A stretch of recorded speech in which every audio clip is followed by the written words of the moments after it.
self. I am more than my physical body. Because I am more than physical matter, I can perceive that which is greater than the physical world.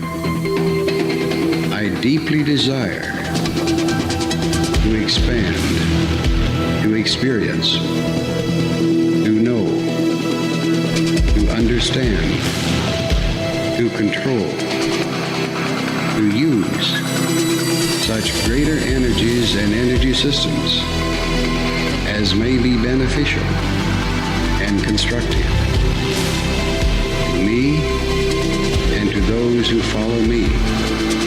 I deeply desire the help and cooperation, the assistance, the understanding of those individuals whose wisdom, development, and experience are equal to or greater than my own. I ask their guidance and protection from any influence or any source that might provide me with less than my stated desires. Do not know all the answers to the questions about reality. Do not claim to know the ultimate truth about life. I seek that which has been made hidden as a part of a family of explorers of consciousness.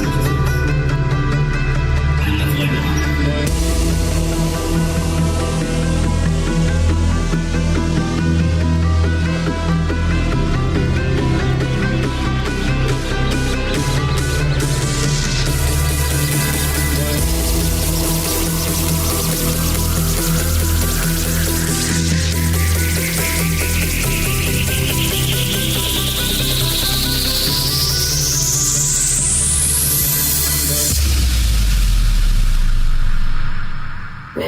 Welcome to Lighting the Void. Broadcasting live from a shack on a hill in the Mossy Creek bottoms of King Creek, Arkansas. This is Lighting the Void live here on the Fringe FM and YouTube. And I think that's it right now. What's up, everybody? It's December the 17th, 2024, and it's getting closer to Christmas time, and it's getting closer to the end of 2024, actually, so yeah. Sorry about the late start. I'm exhausted. I got in late. I thought I could get done painting this house today, and I figured, I'd get done with it, and I looked up, and I still had a couple of rooms to go, and it was 7:30, and I was like, Jesus, I gotta go.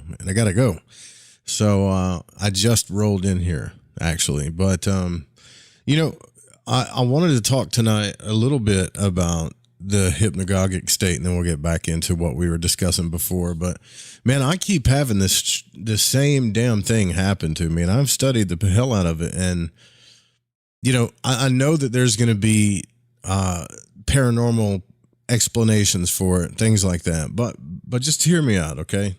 And we talked about this before. But so if any of you have, I guess, experienced the hypnagogic state, it doesn't last very long. Not naturally. Usually it's just that state between sleep and awake. So you're either drifting off to sleep or you're waking up. And there's a state in between there that it's kind of crazy. Lots of crazy things happen. So yesterday, I was doing the tarot video. And I was getting everything ready to do the Death Card tarot video. And because I've been working side projects trying to start another business or trying to get my other business going, because of it was doing that, I was so tired and I drifted off at the desk only for a second, just a second. And again, this is like I don't know how many times this has happened to me. So again, I heard a knock at my door. And these knocks don't sound they don't sound like they don't sound like they would be some kind of hallucination. Yet when I look it up in psychology, that's all it talks about is it could be hallucination. It's your unconscious trying to speak to you. Now, why the hell would my unconscious, every time this happens to me, knock on the door and it sound exactly like someone knocking on my door? This time it was a light knock, as if someone was just passing through, right? Like just a hey, on that door. I didn't hear it like in my head. I didn't hear it coming from somewhere out there. I heard it from that door, right? That's how it happens to me. Yeah, it's like a ghost knock, it seems like, right? Before this has happened to me, the knock sounded so real I would jump out of bed. Like either as I'm drifting off to sleep or about to wake up or something, I would just hear them and I would jump out of bed and run to the door. But this time it was like a light brush, almost as if, because I can see that there's a little window in the door right there. So almost as if I look up and I would see someone standing there. And it's so real. I mean, it's so freaking real that this time I actually was like, hello, what's up? I thought it was either my neighbor, maybe my dad came over, maybe one of my friends came by, maybe someone was just peering in the window, because that's what the knock sounded like, just a little brush. So I looked into this, all right, so I studied it, of course, because it's just bothering me. And I've actually been messing around with this character AI thing because that Mark showed me. So I talked to the AI version of Carl Jung, the Manly P. Hall version of Carl Jung, or the AI version of Manly P. Hall, all these different AI versions of these characters, right? And they all said the same thing. So when I looked it up, it just said that it's probably a hallucination. It's just your unconscious trying to speak to you. I really don't think this is a hallucination, man. Yes, and I know hallucinations can be real, but I know it could be a message. I thought about that too, but that's pretty vague, right? Just a knock. I think something's messing with me, man, astrally. Just hear me out. Like all of the books that I've read on astral travel, there seem to be these kind of beings that just go around and mess with people. That's what they do. It doesn't seem like they have any other purpose. It's not really malevolent or benevolent. It's just a thing that they do. And for me, hypnagogia is that state where if you're actually trying to get out of body, which I wasn't this time, but if you're actually trying to get out of body, you will pass through, right? So you're subject to all kinds of things. I've heard voices. I've heard people talking, thousands of voices, all kinds of different crazy things that have happened to me in the hypnagogic state. But this thing has happened for years in my life. Years. It has to mean something, right? Like it just does. I'm at the point where, I know a lot of us, we get so self-involved that we think certain things happen because they're destined to happen to us or whatever. And I think there's a little bit of neuroticism with that, honestly. But this, man, it doesn't just happen to me. It happens to other people too. Right. Ava says my dad calls that the boogeyman. Well, my dad calls them haints, is what he calls them. Haints. like there's some kind of and that's what they are, man. Like I get the feeling intuitively that it don't really mean shit. Like there's not some big deeper meaning to it. It's just like these beings that people run across in the astral realm that they just like to mess with people. Say, for instance, you're an astral being, whatever that may be, an elemental, a disembodied spirit, or somebody that travels the astral realm a lot, and you're good at it. You're good at getting out of body. As crazy as that sounds, let's say you're good at it. Well, you're going to get bored. Because if you're in your etheric body all the time, basically you just hang around here all the time. That's all you do. You can fly, whatever, you can go visit, whatever. But eventually, if you can't really go to these other dimensions that these other books talk about, then what would you do? I think you would get bored. I think you would start messing with people. I've got a theory about this, and it's a stupid fringe kind of paranormal theory. Now, I don't think it's either one or two things, right? It's some kind of guide or something trying to tell me something, which to me is just my unconscious trying to wake me up to something, right? Haint, like taint. Yeah, it rhymes with taint, but they're called haints. Yeah. But what I think it is just somebody messing with me, and they have for a long time. Because since I started this like truth seeking journey, especially conscious exploration, ever since I started this and started doing a show about it, that's when it's happened to me. I think it happened to me like once, maybe once before, but I'm not sure it was even before. But ever since I've started talking about it, I feel like that there's something or somebody out there that's like, what am I going to do? I'm going to go mess with Joe today. And instead of like telling me who you are or whatever, or talking about your gifts or explaining yourself, you're probably just knocking on my door, as crazy as that sounds. I know I sound like a freaking schizophrenic right now, but it has to make it's kind of what it sounded like, kind of like just a little tap. No one's ever knocked on my door like that too. Usually the brain will bring up something that you've heard before. I never heard that kind of knock, but it sounded so natural that I thought it was somebody. And in an instant, I did. I said hello. I got up, walked to the door, looked at it. Now, granted, I spend a lot of time alone. I could be going crazy, honestly.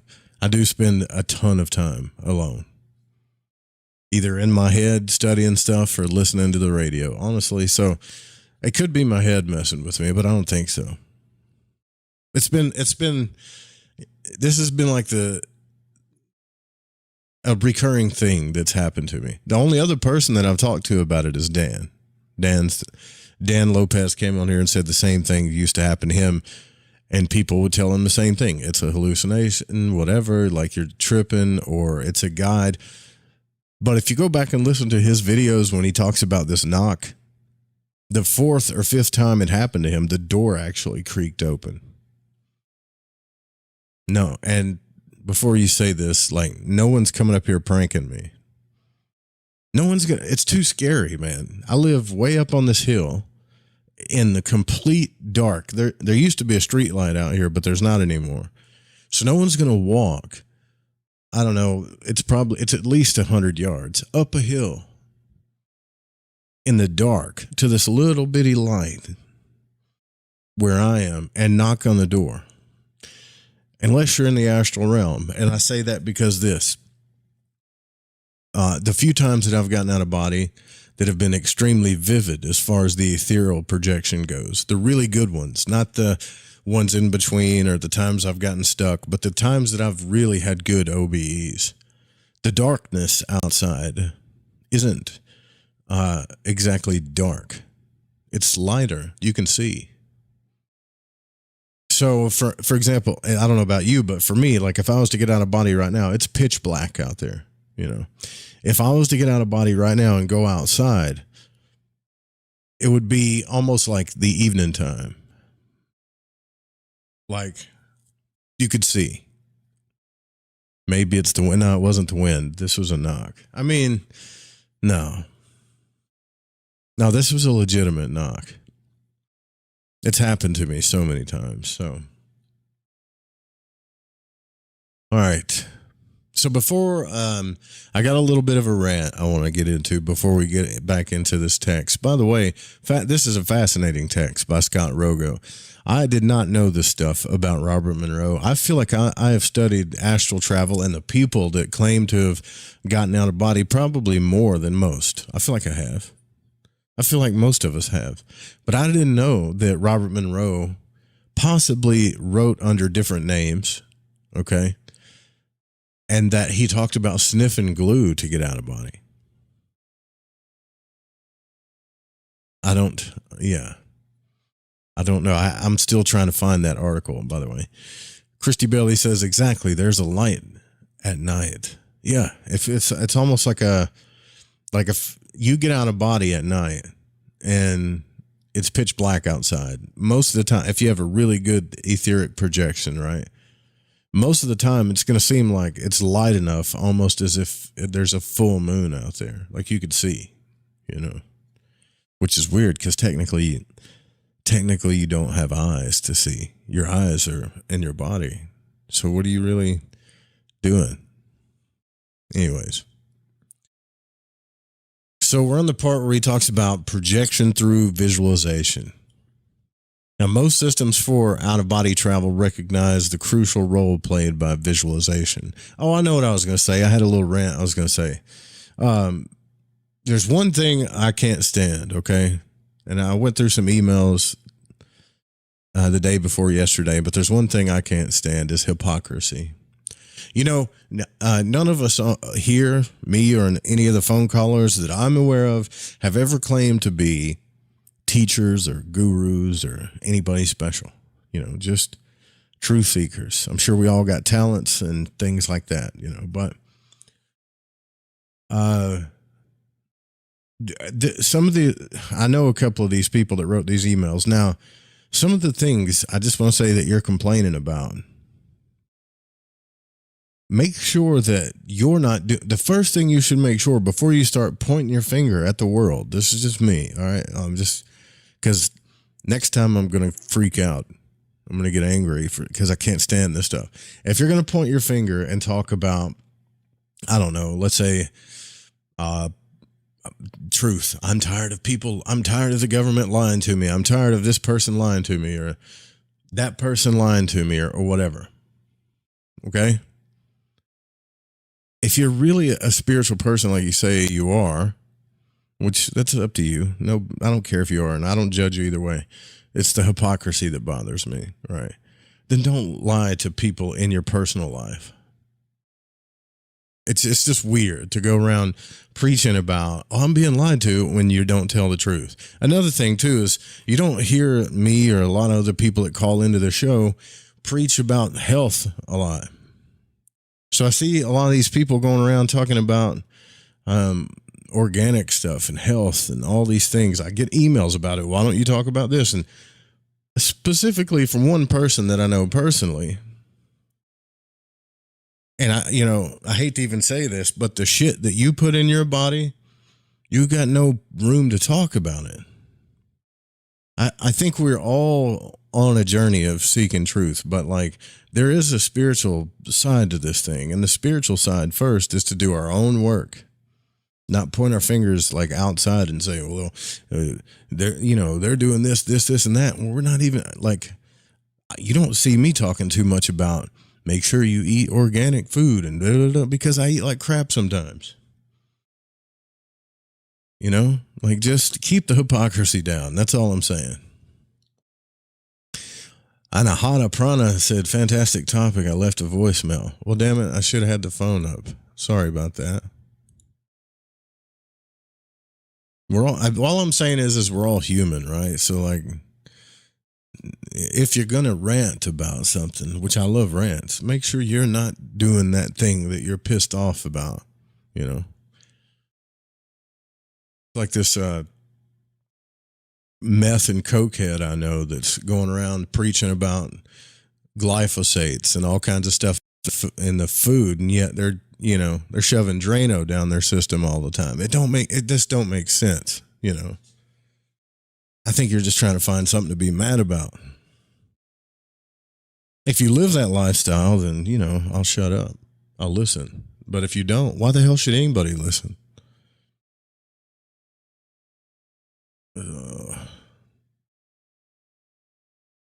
Man, I got a lot of voicemails on here. I've been, let's see what you got. Let's see if we can hear Hi, it. Joe Rupe. I just tuned in. I live in Richmond Hill, Toronto, Ontario. And my phone number is 416. Whoa. We can't be putting out phone numbers. Sorry. I'll call you back, though. Pearl. I go under the YouTube handle Anahata Prana. And I've listened to Lighting the Void as long as I can remember. So I found this topic very interesting to follow on YouTube on a late Tuesday evening around 10:30 because my mother had a healing center, was a medical intuitive, and highly guided. She Maha Samadhi'd, left the body in my arms in her healing room. But what I wanted to say was we did a lot of work with craniosacral. She had her own terminology for different beings as well because she worked within the energy field. She was mostly trained in homeopathy and craniosacral therapy proper, but developed her own healing system based on points that go higher above the spine. You can see them sometimes in Judy Hall, the back of her crystal Bibles. They're, you know, in the etheric and the causal realm, as well as the astral realm. So I'm very familiar with the different layers that do exist, as well as people that are able to move within these realms. And my mom used to say there's a very specific difference, Amy, in what a poltergeist is, what an entity is, what the resistance is, which is working within your own lower brain consciousness that you had since birth.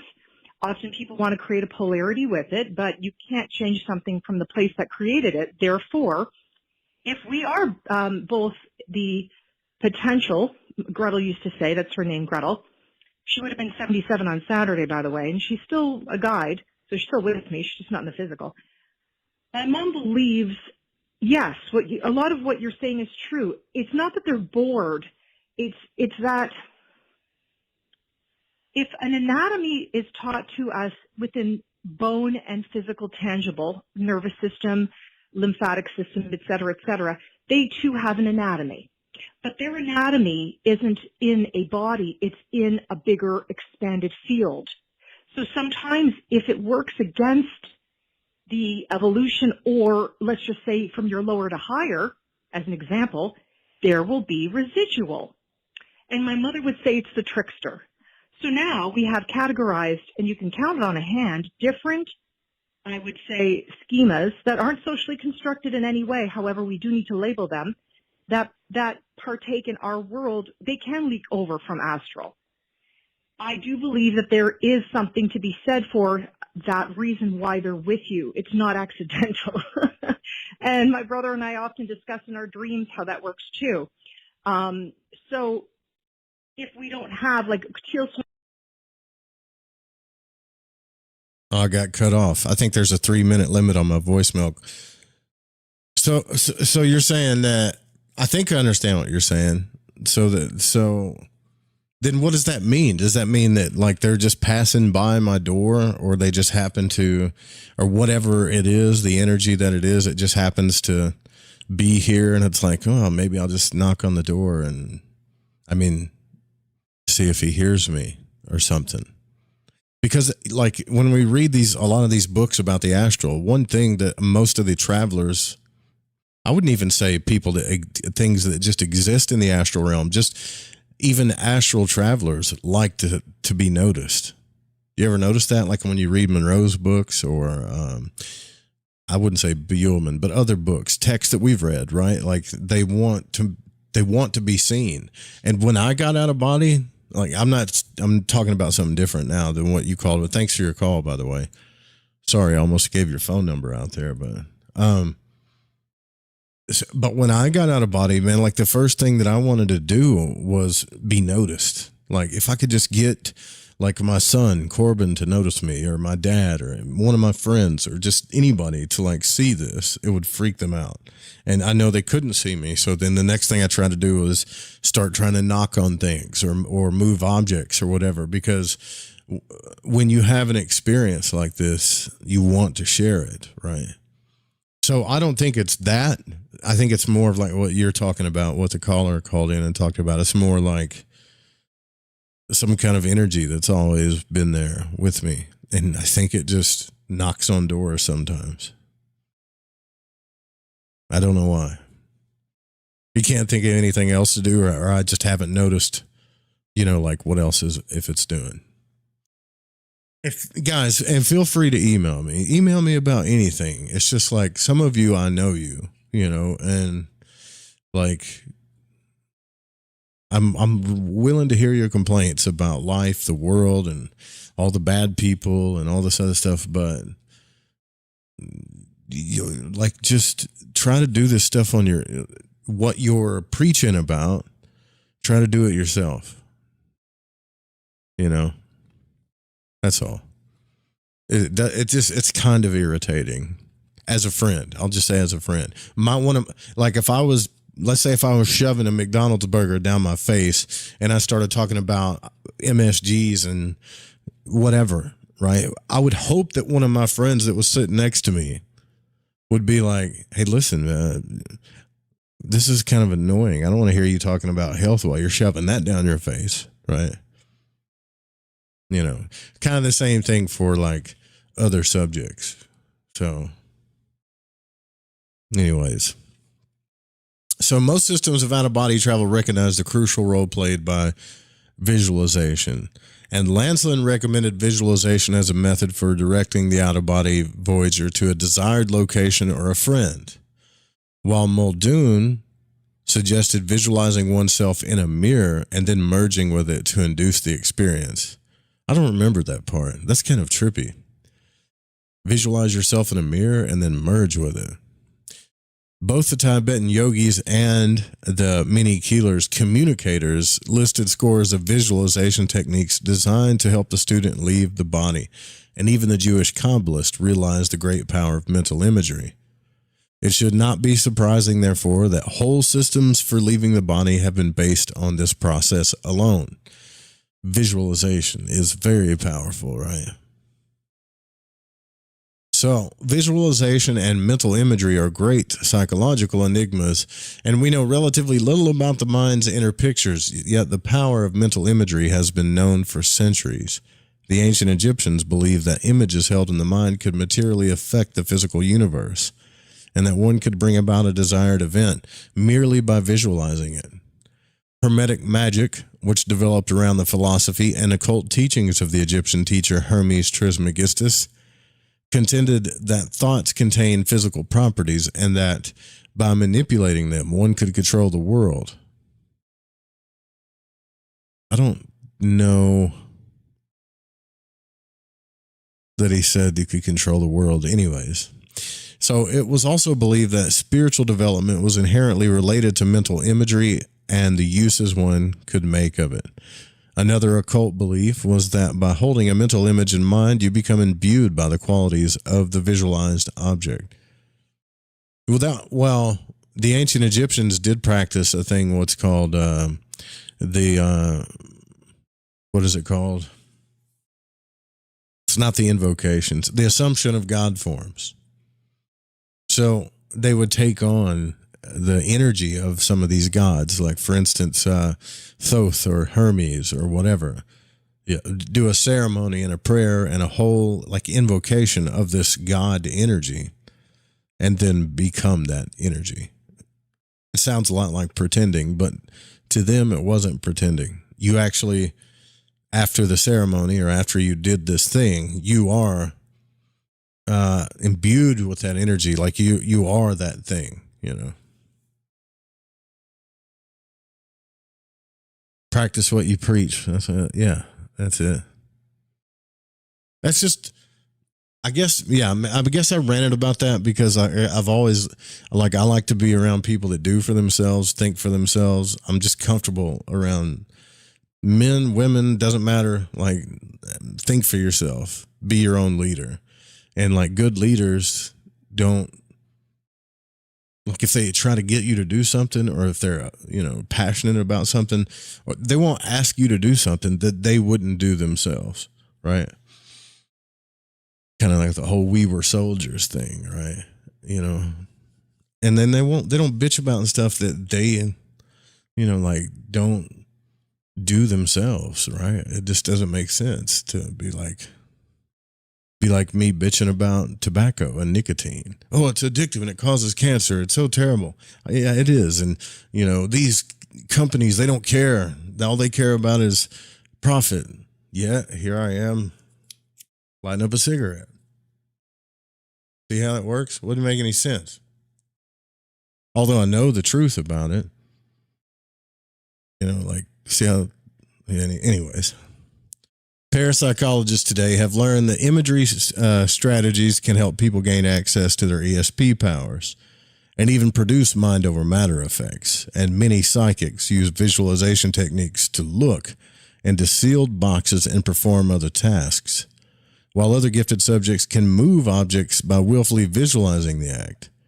Man, I would love to see that. I would love to see somebody do that. There might be a grain of at least psychological truth in these old beliefs. But ritual visualization plays a prime role in Christian contemplation as well as in the art of primitive shamans. The shamans were and are the wonder workers and healers of many technologically undeveloped cultures. When asked to heal a sick patient, they undergo a mental journey in which they visualize themselves traveling to other worlds, finding the patient's soul and returning it to his or her body. In fact, the use of visualization as a means of self-learning and psychological transcendence plays a role in just about all religions and in all world cultures. The art and practice of visualization reached its zenith in the Tantric Yoga of Tibet, where specific exercises for developing imagery skills are outlined in great depth. Even in our own technological society, medicine and psychology are learning about the power of mental imagery. Evidence now exists that such diseases as cancer can be treated and fought by the use of imagery strategies. Well, I think who's proven that now? Dr. Joe Dispenza, right? Big time. I mean, that guy's changing people's freaking lives, dude. With just a lot of what he's doing is imagery for sure, but it's like the power of belief. Like, that guy's meditations are great. He knows how to tap into that unconscious or that doorway where the placebo exists. What's up, Pound Town? Pound Town. An interesting connection also exists between visualization and the spiritual path and the out-of-body experience. Most mystical traditions rely on the creative power of visualization for both leaving the body and attaining spiritual transcendence. Kabbalism, in particular, teaches the student to envision a complex cosmological diagram called the Tree of Life until he or she sees the meanings behind it. This insight purportedly allows the individual to see, quote, see, in the mind's eye, the realities of the spiritual world. Kabbalism also teaches that this type of deep contemplation may lead to a form of OBE. And if one focuses on the images of the Hebrew characters long enough, writes the great Jewish scholar G. Sholem, the student may see the shape of his self standing before him, and he forgets his self, and it is disengaged from him, and he sees the shape of the self before him, talking to him and predicting the future. What? A bright light will then encompass him, and he will experience union with God. Did he really say that? I don't remember what text that was in, but that's pretty cool. So this is, of course, very similar to what people who have had near-death encounters or vivid OBEs at the moment of clinical death have reported. Many people revived from clinical death relate how they left their bodies, entered a great white or golden light, and sometimes even saw pictures or revelations of the future. Dr. Kenneth Ring of the University of Connecticut at Storrs is studying this phenomenon.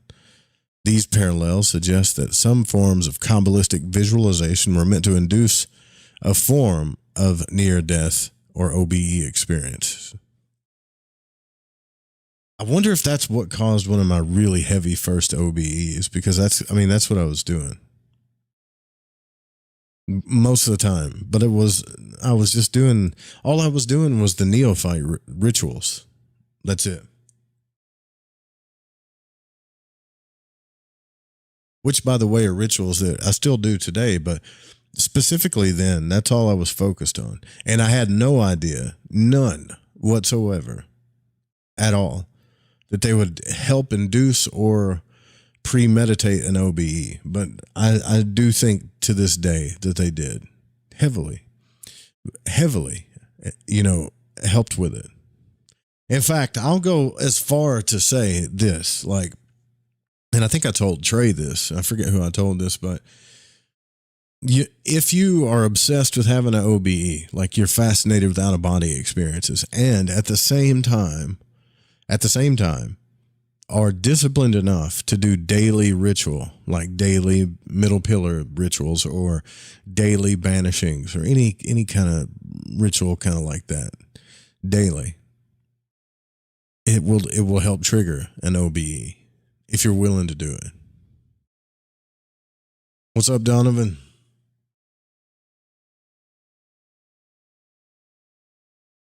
So, nor is conventional Roman Catholicism immune from teaching about visualization and the out-of-body experience.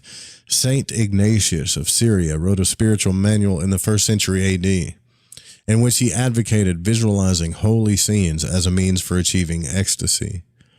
The term ecstasy has had a rather troubled history in Catholic thought, and for years a debate raged as to whether spiritual ecstasy entailed the release of the soul from the body. Tantric yoga also possesses a curious method of inducing the out-of-body experience through visualization. And, where did I just lost my damn spot? I hate when I do that. There it is. And as a means of understanding the nature of the self and the world. The student is instructed to stare into a mirror on which the figure of a female deity has been painted. He is told to use powers of visualization to animate what he or she sees in the mirror. The image of the self can be used, but with proper practice, it will become real and independent, eventually becoming animate in the space between the mirror and the viewer. This exercise is essentially a spiritual one. However, since its purpose is to take the student out of the physical world and show him or her the objective reality of the mental realm where the yogi can liberate himself from all worldly desires. All of these procedures seem to be pointing in the same direction. The process of visualization makes us forget about our bodies. And it really does. It's good at that. It allows the mind to become independent of the burden of the flesh and its material world. This disembodied state then permits the student to better explore the nature of spiritual reality and learn from it. Dude, that whole mirror technique sounds kind of trippy though. But I used to look. Donovan says, I've been slacking on my LBRP and middle pillar. Well, look, man, if you slack enough, I can tell you this for sure. Like, I got distracted for a long period of time. And if you start down that road, your body, I guess your psyche likes it. It likes it. So if you stop it, you can kind of get like this bardo in between phase where nothing really happens for you at all. And I don't mean just the OBE experience. I mean energetically and life. So this is why when people say, oh man, should I get into like ceremonial magic and stuff? I'm like, well, just like any other like serious spiritual practice, if you go down that road, you should stick with it because you kind of can't go back. At least I couldn't, maybe it's different for you. I don't know.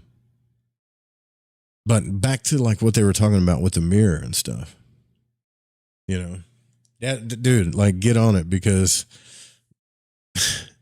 there was one, think about this. All right. So when I started doing the middle pillar and LBRP, which I have those audios, if you guys want them at LTVpodcast.shop where I kind of teach about them, instruct them, do lectures. There's a astral path working in there, all just on those rituals. Right. Anyways, but when I started doing those things, all kinds of stuff started manifesting in my life. And I wasn't doing them to specifically manifest things. That's not really the reason why you want to do them. But those things were manifesting, right? Not only that, I was having some really good etheric OBEs. And then when I stopped, because I was too busy focused on, look at all this cool stuff that is in my life now, So I was focused on like keeping that stuff. I lost focus on that. And then eventually that kind of went away, just like everything else does. And then I found myself in the bardo, in this weird Twilight Zone phase. I've done that 3 times. And each time it's because I stopped doing the ceremonies and prayers that I got involved with. So for anybody wanting to go down that road, remember what I said. Because once you start and you really get going, it is very effective. But you can get like stuck in between worlds or something. I don't know how to explain it if you don't keep it up. It's weird. So when I was a kid, I used to stare at this thing. Like I used to lay in my bed and stare. I had a poster of like the Ninja Turtles on the wall, but they were like stickers on a mirror. And so this time bending thing's talking about staring at stuff until it becomes animate, and then you realize you can move in spirit worlds or whatever. Well, when I was a kid, I didn't know anything about this shit, but I would I would just lay in my bed, like on my back, and just stare at it until it would start moving. I know that sounds crazy, but please, somebody's done this. One of you guys have done this before, right? Like you just start staring at stuff until it moves. You stare at it so long in the dark that it starts to move. Okay, I'm probably crazy, whatever, but I did. And I mean, I know it was my mind doing it. Like I would visualize it so much and just stare at it so intently for so long that not only would it, the little Ninja Turtle, not only would it move on the mirror, but I could kind of make it move the way I wanted it to move. And it looked like it was moving, you know? So if that's a spiritual practice, well, cool. I know how to do that. It just takes a long time to get going.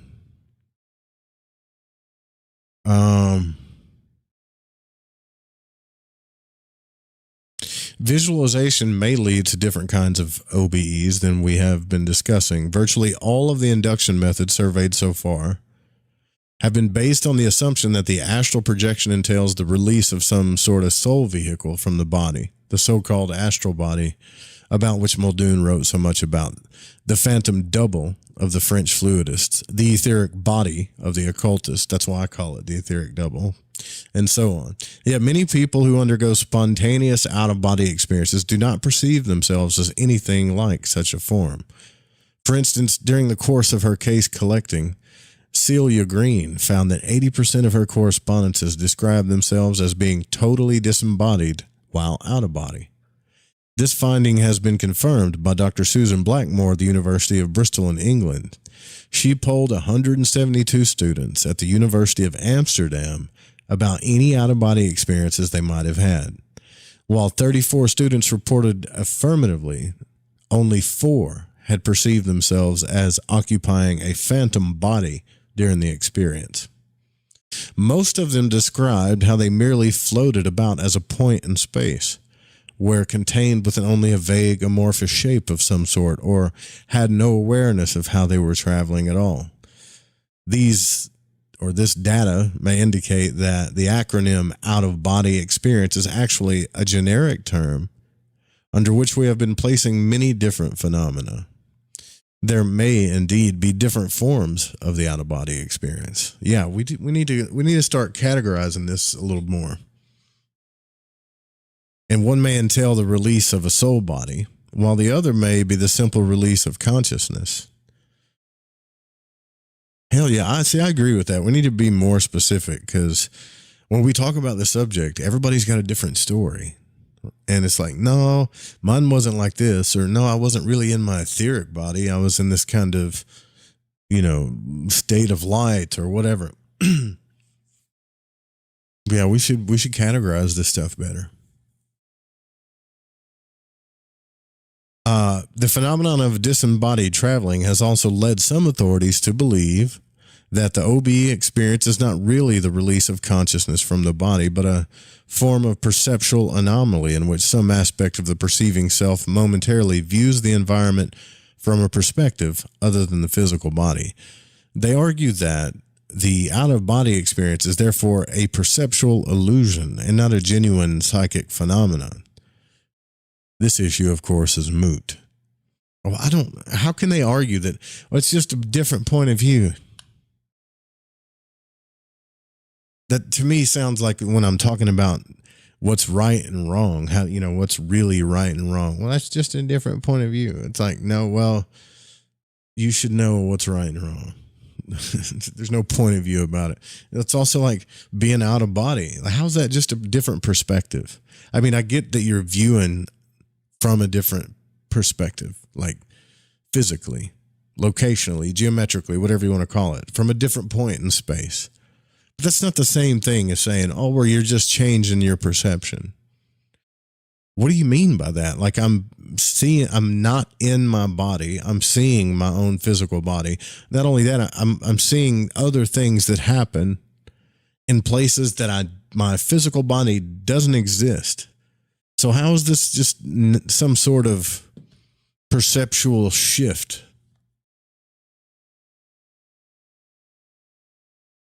Sir Wolf says, man, I'm vibrating, but I think it's alcohol.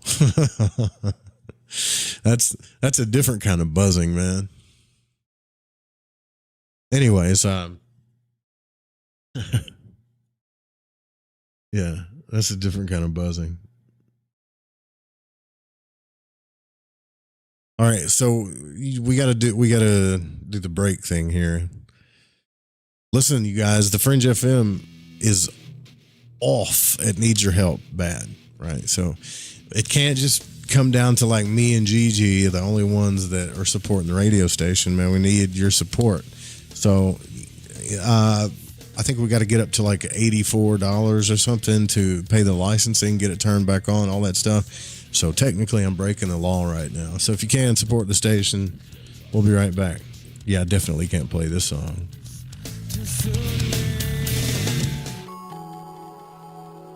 Four minutes maybe.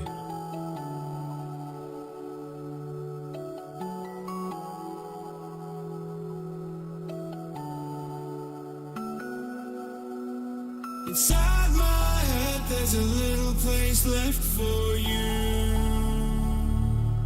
What do you know? What do you know? And all I want is to find out what you're going through. What do I know? Maybe the silence is dangerous.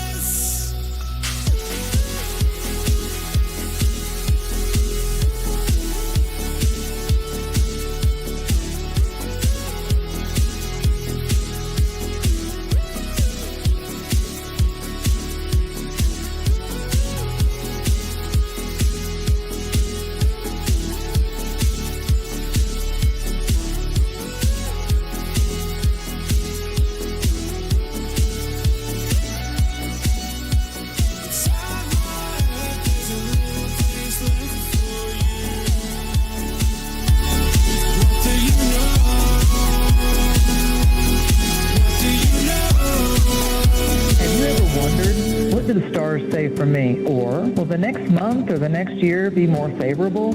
How about, are our two signs compatible? Each month at the new moon, you can ask these questions live with me, your astrologer psychic, Mary DeSena, along with host of Lighting the Void, Joe Root. Join us at the new moon for Cosmic Conditions. We look forward to working with your energy.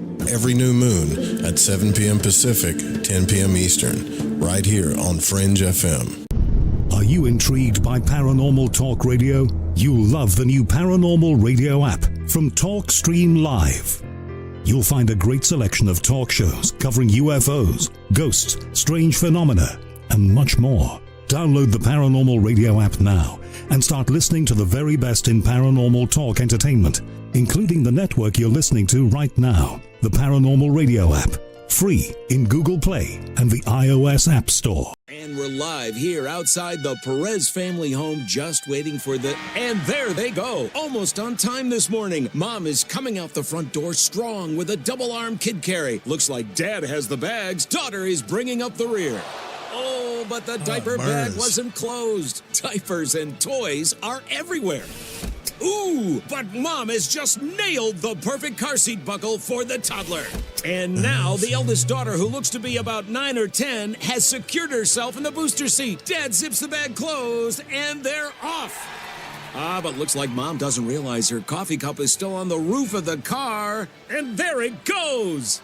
Oh, that's a shame. That mug was a fam favorite. Don't sweat the small stuff. Just nail the big stuff. Like making sure your kids are buckled correctly in the right seat for their age and size. Learn more at nhtsa.gov/the right seat. Visit nhtsa.gov/the right seat. Brought to you by NHTSA and the Ad Council. Look through your children's eyes to see the true magic of a forest. It's a storybook world for them. You look and see a tree. They see the wrinkled face of a wizard with arms outstretched to the sky. They see treasure in pebbles. They see a windy path that could lead to adventure. And they see you, their fearless guide through this fascinating world. Find a forest near you and start exploring at discovertheforest.org. Brought to you by the United States Forest Service and the Ad Council. So, you love talk radio? Then you'll love TalkStreamLive.com. TalkStream Live is always on, 24/7 with the best streaming talk shows. Find your favorite talkers and discover some new ones. It's free, readily available online or on mobile with any smartphone or tablet. Finding your favorite talk shows all in one place has gotten a whole lot easier. Just go to TalkStreamLive.com. Be sure to download the free apps from Google Play or the iTunes App Store.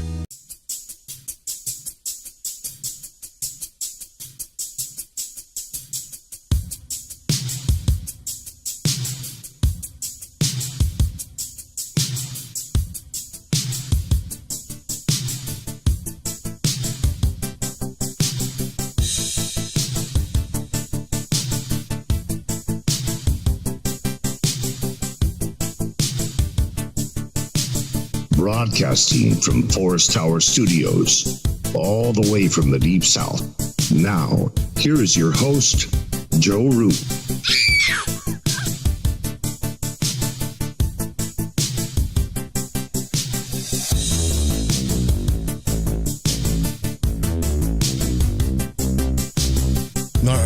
All right. So we're back. Ari the Cat coming in with a $9.99. Thanks, brother. Appreciate it. Donovan with the $27.99. Appreciate the super chats. I love seeing those. It makes me so happy when I see those little YouTube colors light up like that. I love it. Thank you guys. Especially you, Ari. You've been supporting a lot here lately, bro. I really appreciate it.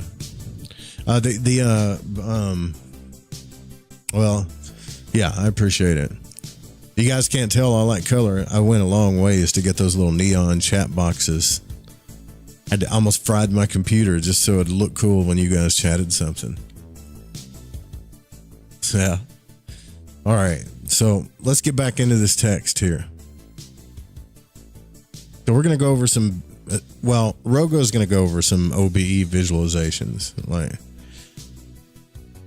I'm just to say something too, man. I got an email asking me, why don't you talk about more stuff than just the OBE stuff? And here's why. I'm not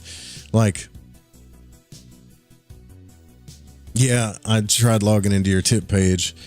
That sucks. I got to make that tip page easier, man. For some Stream Elements is supposed to be the easiest way to tip in the world. I know Sudi's used it quite a few times, and for some reason, I think it makes people, I don't know. You guys have to tell me what's hard about it so I can figure something else out, because God forbid I make any amount of support that we get hard to do, because most people are forget it, if they're going to have to go through something just to donate. So, but, man,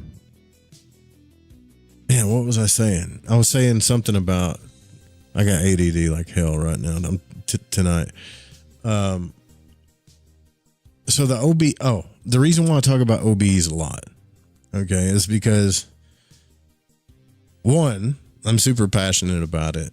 I want to help people get out of body, and I have helped people at least get to the vibratory state and have some etheric projection. It's a fascinating thing for me. And two, I know it's real. We could talk about ufology. We could talk about all kinds of things, right? But through practical experience, I know it's real. I've tried to summon UFOs and see UFOs. I've tried. I'm not saying there's not UFOs. It's been incredibly hard for me to witness UFOs. I think there was like one time when I've seen them. The Sasquatch and cryptid thing, fascinating, fun to talk about. It's kind of like watching a horror flick. It's fun. Have I went in the woods and looked for them? Yes. I caught somebody lying to me about them red-handed once. Like, I'm not saying that ruined my whole experience with them, but it's just Dutchie just used it, right? The tip thing. Why is it not working? That's weird. Thanks, Dutchie. I'll figure it out. I'm sorry, guys. I'm sitting here whining about support and then you can't even do it. What a fucking idiot. But the OBE thing, appreciate it, Dutchie. Thanks, brother. The OBE thing is real, right? Like, real. It's real. I will stand in the face of a crowd of 1 million people.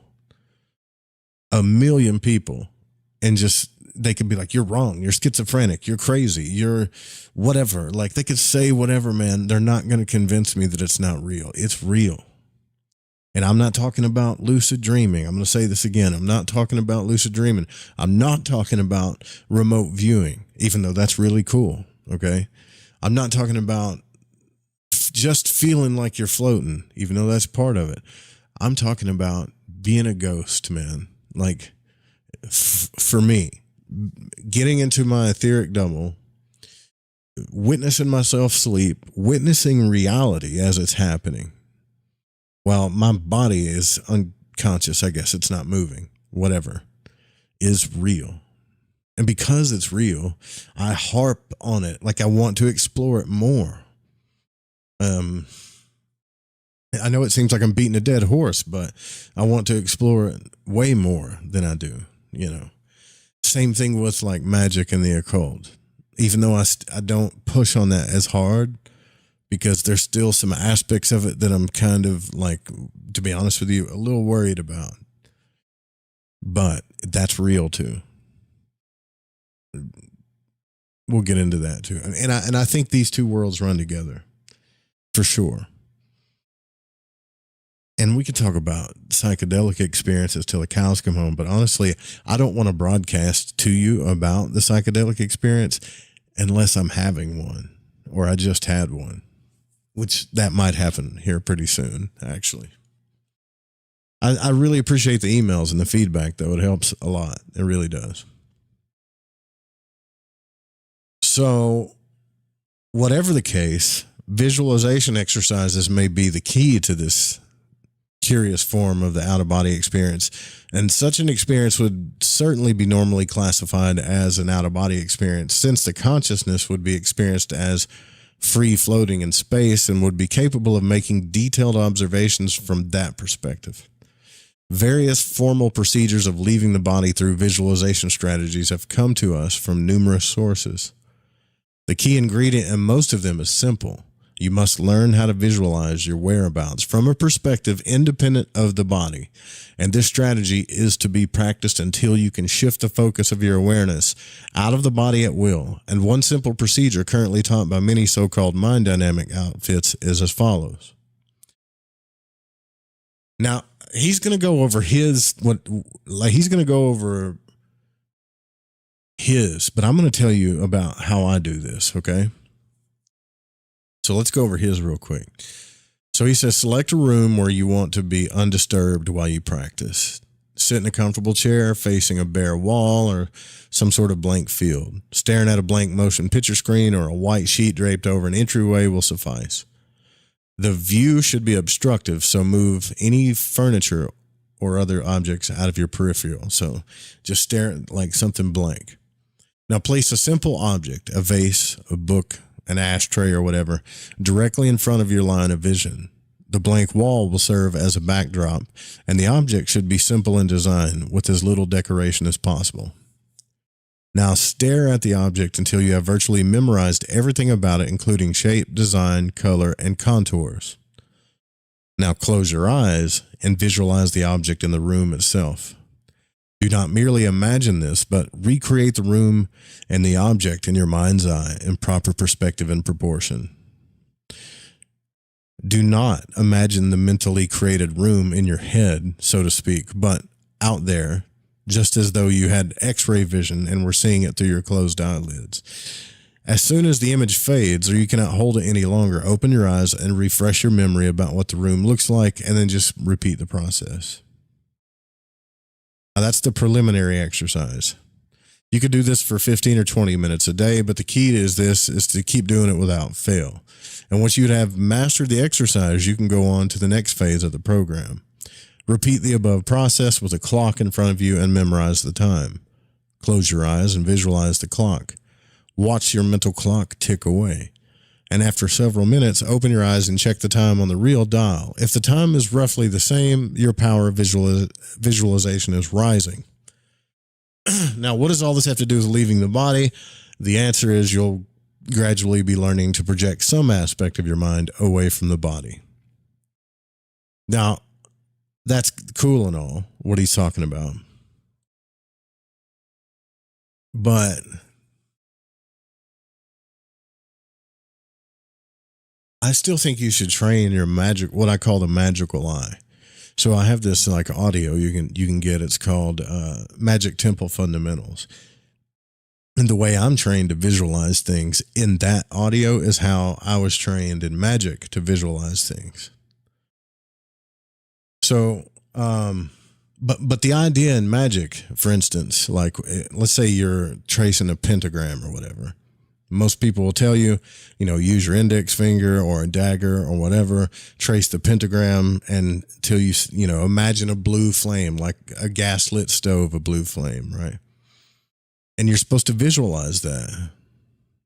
But the problem with that is it's only one part of your consciousness. Like if you really want to visualize something, you got to get all aspects of yourself involved. So as many senses involved as you can. This is just my opinion of this, though. You need to visualize things to kickstart this that are going to emotionally stimulate you. Because if you visualize things, and this is only my opinion, you could tell me I'm wrong, fine. But if you're only practicing on things that are just vague, like ashtrays or clocks, it's not really going to kickstart this thing that you need. You know why they give you Prozac and things like that? You know why they do that? They're not trying to replace something in your mind. They're trying to kickstart these chemicals in your head because they've dulled themselves down. Once they get kickstarted, they can wean you off the medication or whatever. They're trying to adjust it for you. But you could do the same thing by going out and inducing these chemicals with exercise, other things. If you have a partner, like lots of things can induce these chemicals, right?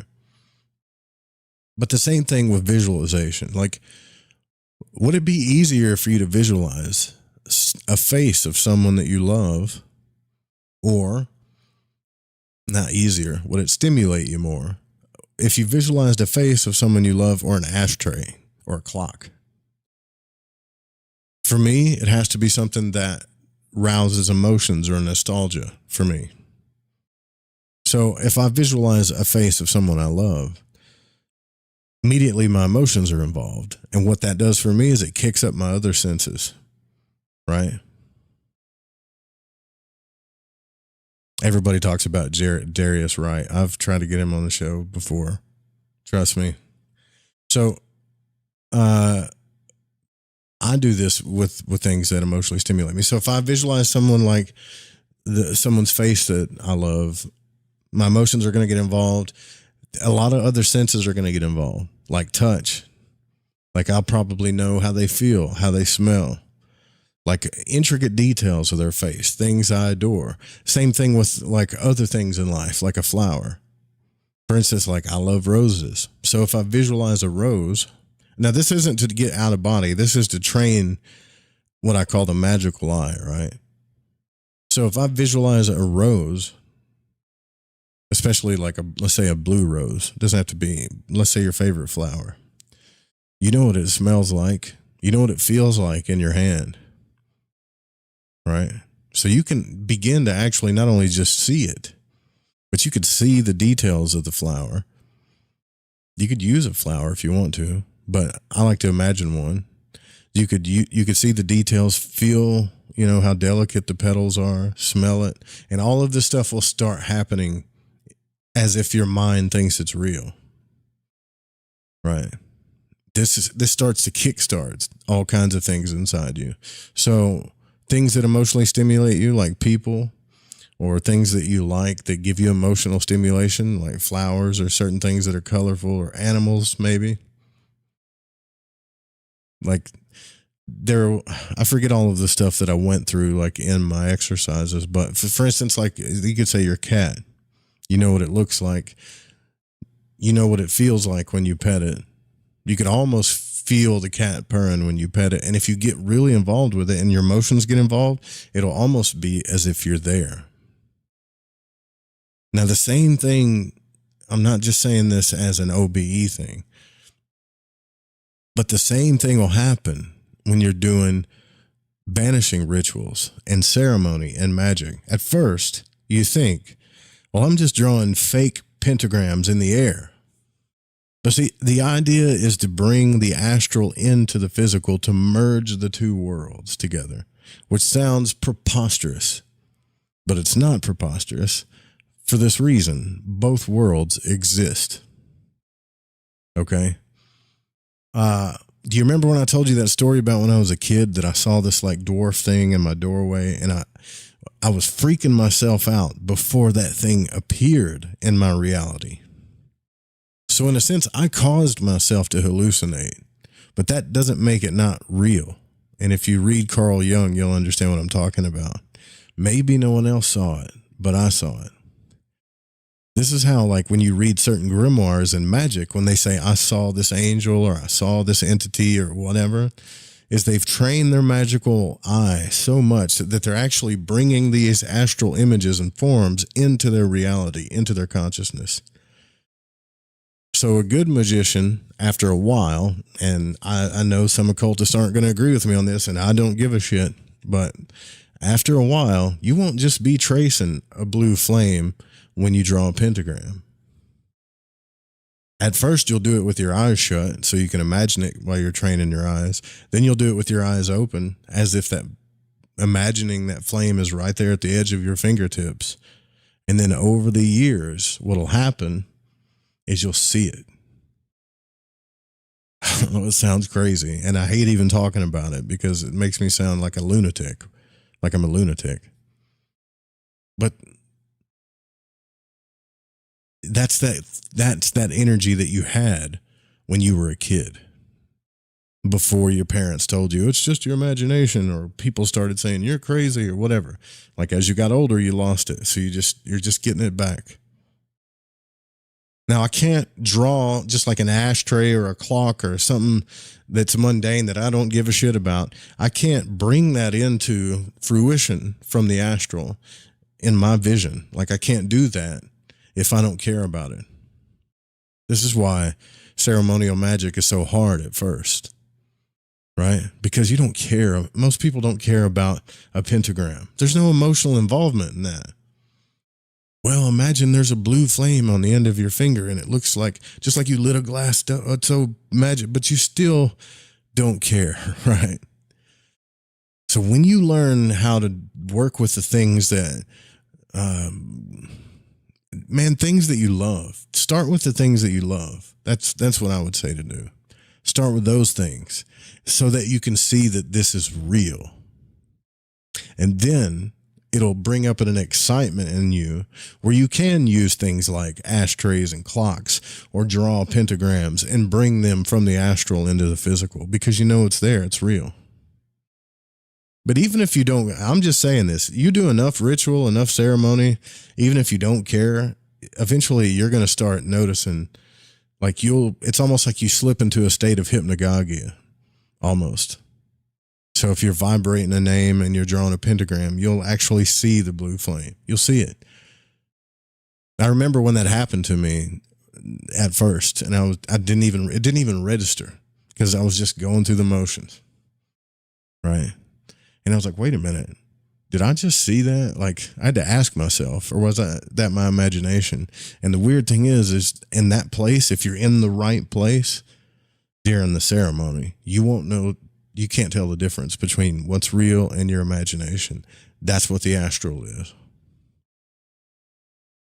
See, it's already, I know this sounds crazy, but it's already trying to manifest things into this world, right? Remember, like, first you have a thought, an idea.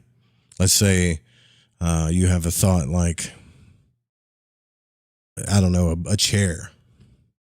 Well, that chair is a blueprint in your mind.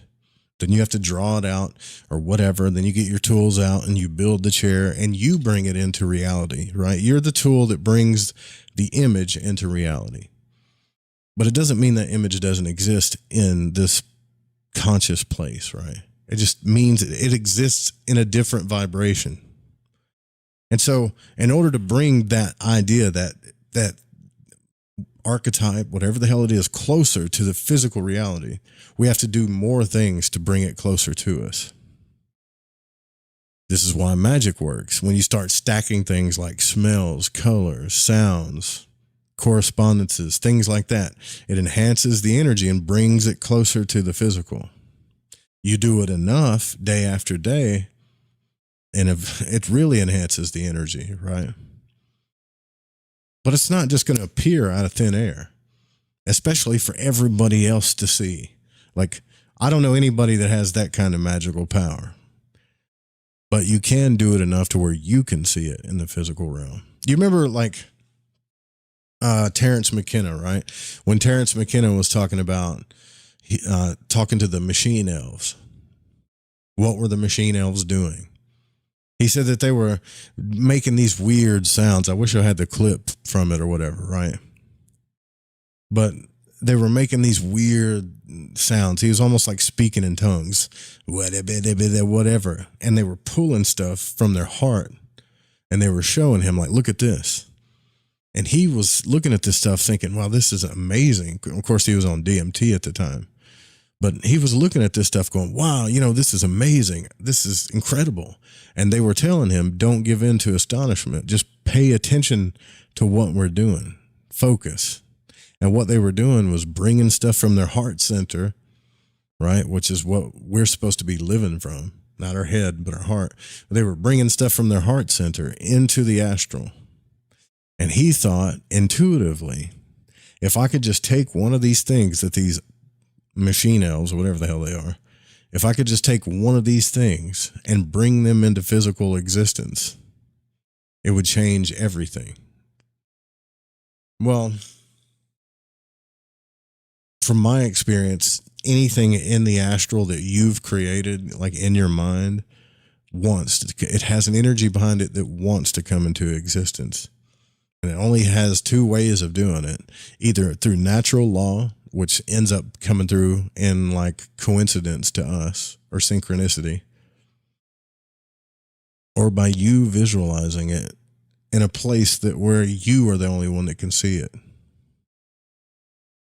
Sounds wackadoo, right? So I'm saying all that to say this, like, if you're going to use visualization to get out of body, William Buhlman's methods are the best, in my opinion, because if you have an object that's sentimental to you and you put them in your room somewhere, you could actually, especially if you're emotionally attached to it, you're going to know all the details about it. And you'll get lost in the visualization. And the more you get involved in the visualizing of it, the more you're going to forget about your body. And that's what Dogo's saying here. Or Rogo. I call him Dogo. I get everybody's names wrong. Rogo. My bad. That's what he's talking about here. Is like you get so deep into this visualization that like you lose awareness of your body.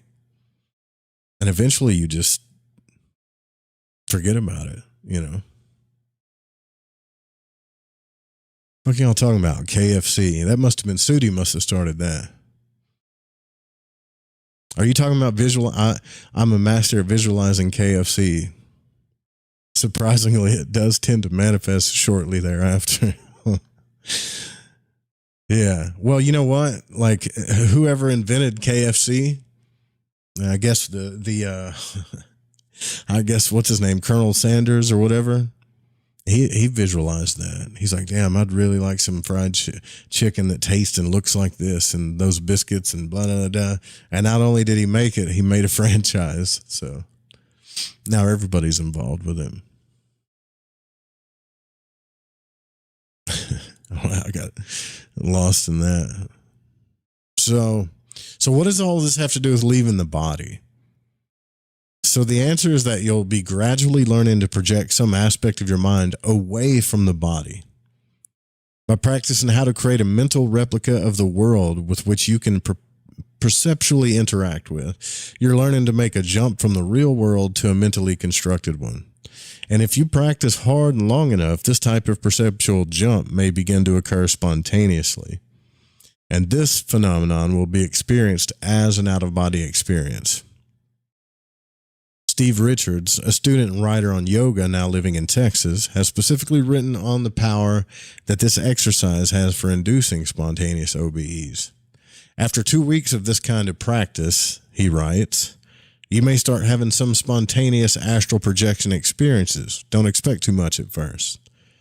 But if you persist, you may find some evening as you are dropping off to sleep that you have the experience of stepping out of your body just before you lose consciousness.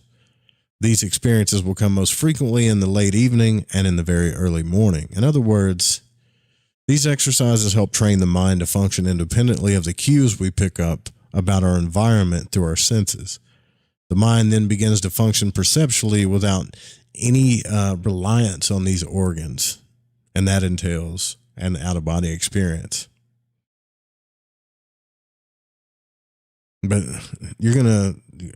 other stuff's going to happen. So during your self-training, you're probably going to undergo some curious experiences that will help you to know whether you're on the right track. So while visualizing things, you might be unable for a moment to tell whether your eyes are open or closed.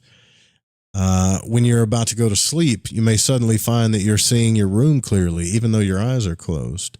This very revealing experience indicates that the mind has begun to function at a perceptual level beyond normal sight. If and when this happens, try willing your consciousness to leave the body, and it probably will. Practically all the great astral projectors of the past have experienced this peculiar phenomenon. And as an OBE begins to manifest, but before the consciousness has left the body, the individual will occasionally see the room clearly through his eyes, even though they're closed. The room will be quite visible and sometimes even more illuminated than it really is. I've seen replicas of my room in a dream, though. You guys ever seen that before? Like as you're coming back from a dream? I don't know how to explain this, but I have. How do I explain this? So as I'm coming back, and I think this gets mistaken for an OBE a lot, but as I'm coming back from a dream and I'm aware that I'm waking up or coming back to consciousness, I will see like a visualization of my room that kind of looks like my room, but I don't really know that it's not my room until I wake up and see my actual room that looks totally different. It's almost like somebody drew my room and put it in a picture or something. It's hard to explain, but it's not the same. I guess that just happens to me. I don't know.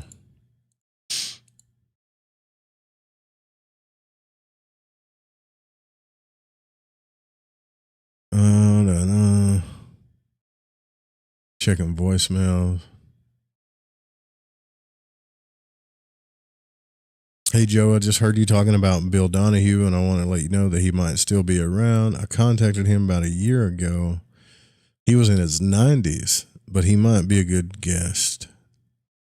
I've asked Bill Donahue to come on a long time ago, and he said he didn't do that. Yeah, he was one of the first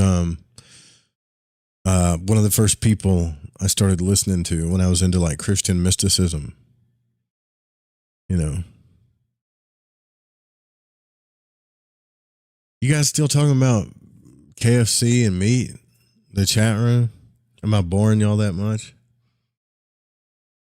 I think you're right, OSM. If you want real meat, you got to go to the forest. Yeah, go. I think if you're a meat eater, you should have the experience so you can make a clear decision about eating meat. You should have the full experience of slaughtering the animal, right? Killing it, dressing it, and then separating the meat, putting it in the freezer, cleaning it, and then eat it. Because let's face it, if you just eat meat and you've never had that experience, you're living in some kind of false reality, right? Go in the woods just one time, even if you don't hunt. Let's say you don't hunt. I'll take you hunting. Come with me. Experience killing the animal. And then cleaning the animal. Dressing it, right? Then cleaning the meat and then chopping it up. So when you get that weird feeling every time you do it, like I've just butchered this thing. Like I need 2 animals a day to die. I need 2 animals every day to die in order for me to be happy. Not just die, but be slaughtered, butchered, and eaten. And I'm a meat eater. I'm just saying, I'm not promoting vegetarianism or anything. Like I could see why people do it, but it's to me it's kind of hypocrisy. If you've ate meat like chickens, I've killed chickens, but I grew up in the South, so I've had to kill them, pluck them, dress them, eat them, turkeys, everything, right? I've killed cows. Yeah. I got to tell you, out of all that, I don't know why we're talking about it. If you guys want to talk about this, I'll talk about it, right? Joe's Hunger Games 2025, 6K all inclusive in Arkansas, right? So I've killed cows. Like if you want nothing, nothing gets eaten more in the world than chicken and beef, right? But slaughtering a cow, and it wasn't just a cow, it was a calf. It wasn't mine, it was my uncle's, right? But it was a Black Angus calf, prime meat, that stuff sells for a ton of money at restaurants, things like that. That was the hardest thing I ever went through. One of the hardest things I ever witnessed. But at the end of the day, I know this is going to sound brutal, but at the end of the day, it was the best steak I ever had. If it breathes, he's butchered it. No, not necessarily. I've hit lots of things with my car. I hit a deer with my car the other day. Again, yeah. It was a buck. It just ran right out in front of me, So don't get me started. Like I'm a meat eater. Like if you hate me for it, then hate me for it. Whatever.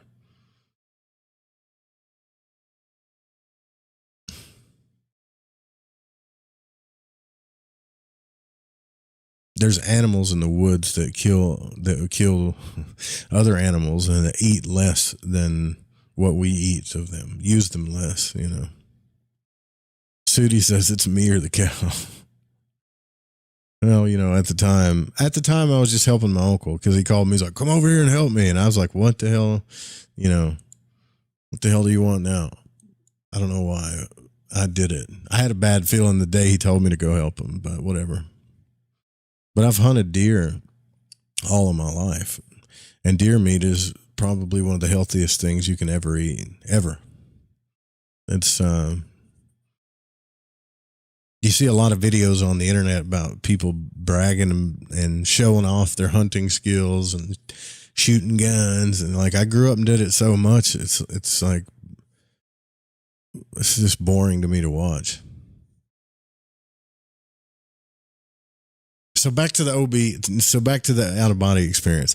So whether this kind of OBE where you're, creating an alternate reality for your mind is real or just a trick of the imagination, it's really not the point. Just remember that the term out of body experience is only a descriptive label. It's not an explanation for the experience of leaving the body, nor does it imply one. Even most parapsychologists are uncertain whether the mind actually leaves the body during the experience. And some researchers believe that a definite aspect of the mind really does separate from the body. Both Dr. Tarr and myself hold this basic view, yet many other researchers, such as Susan Blackmore and John Palmer, believe that the out-of-body experience is really a quirk of mental imagery. I don't know how the hell it could be a quirk. That makes no sense, man. So whether one particular type of OBE is any more of a mind-body separation than any other is, I guess it's redundant as far as questioning it goes, but any experience during which a person finds him or herself viewing the environment from a point other than their physical body is a valid OBE. Now, what specific form the experience takes is not a pertinent issue.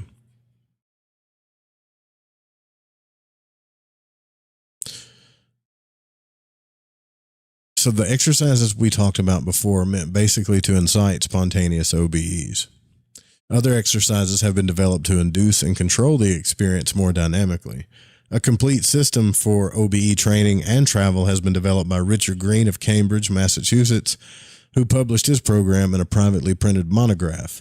This empirically based system has evolved partially through Green's work with several willing students. Now here's his methods here.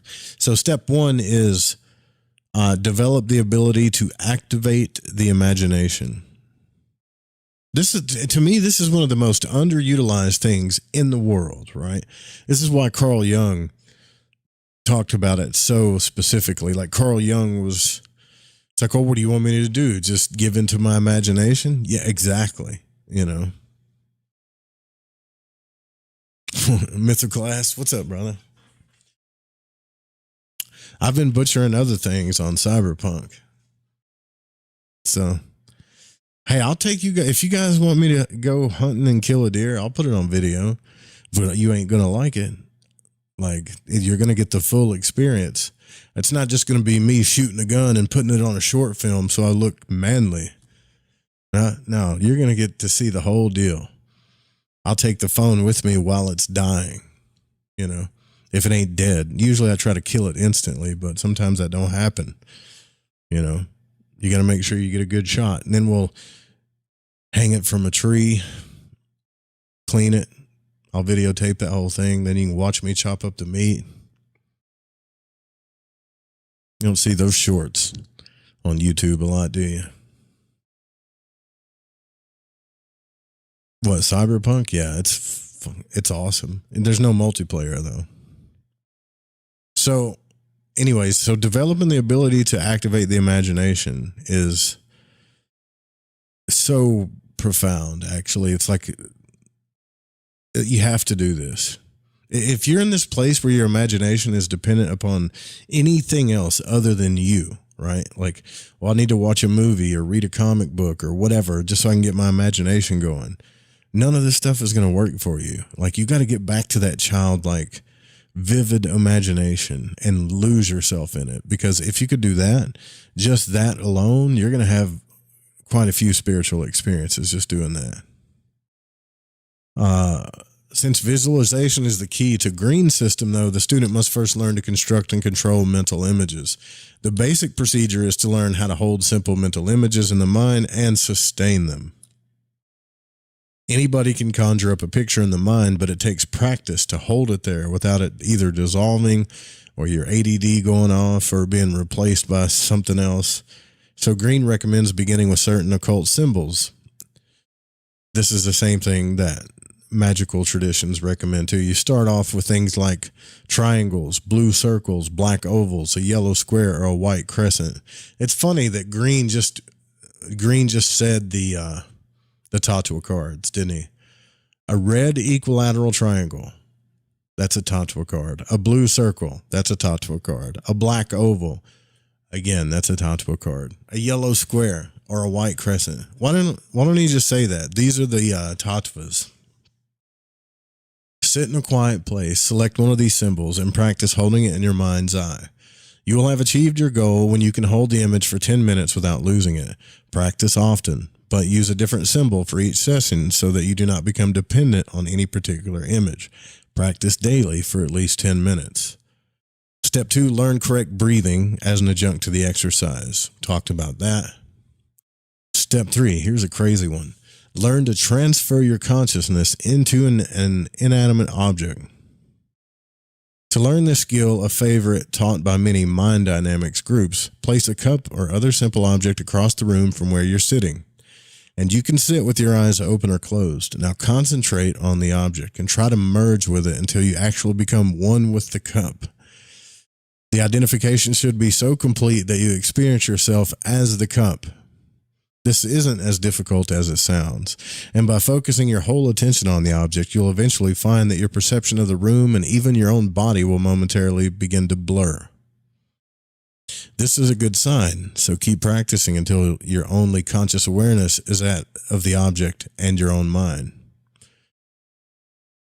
If you keep doing this, you'll find that you'll not only be able to differentiate yourself from the object that you're focusing on, but you'll become one with it, right? So this exercise is also taught in some schools of Buddhism. It's meant to show the student that we perceive ourselves as independent from our environment only out of habit. Now, once you've achieved all this, you can, this level of fusion, observe the room from the perspective of the object, that is, from the other side of the room. You should be able to see your physical body sitting across from you. Green recommends that you practice this every day for 5 to 10 minutes. Exercise until you can switch your mind to the independent perspective at will. Yeah.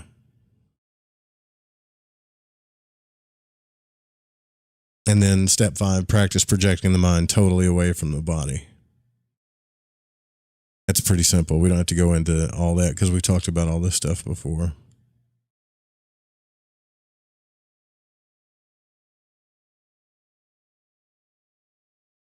There's some other exercises we'll talk about, like the cube of space, things like that we'll get into.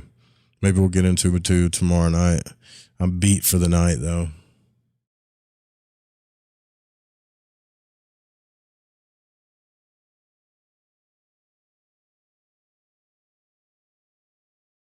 Time to return to Night City. Yeah. Thanks for the support tonight. Dutchie and Ari and Donovan. And thanks, Sudi, for trying. I don't know why it's crashing. I got to figure that out.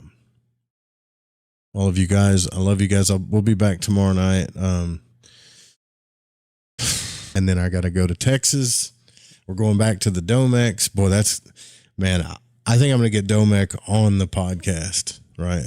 Like it's going to be cool. I might actually spend a little bit of Christmas down there.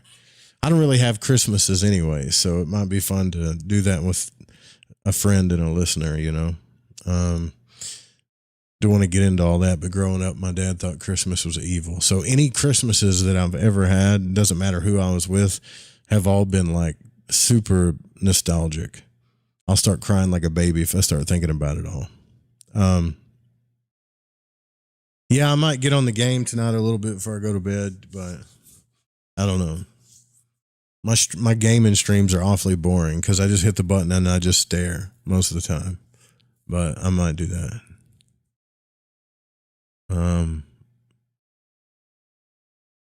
I'll be back then. I like this. 5 out of 7. Great podcast.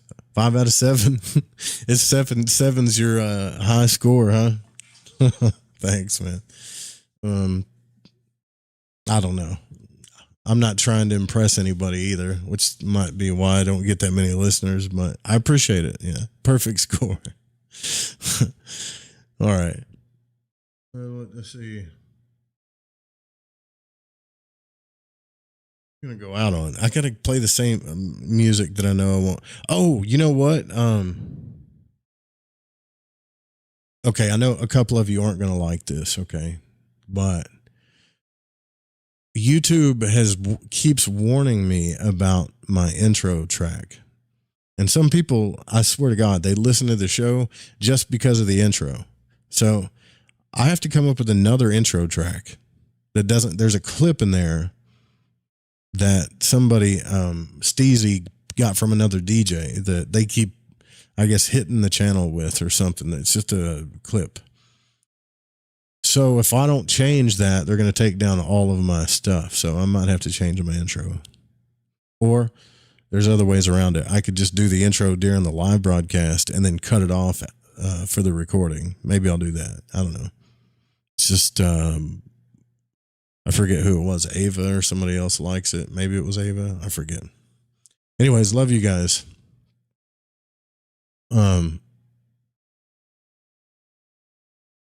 You heard the alien cat language? No, not y'all. Sweet dreams. What day is it? What's my name?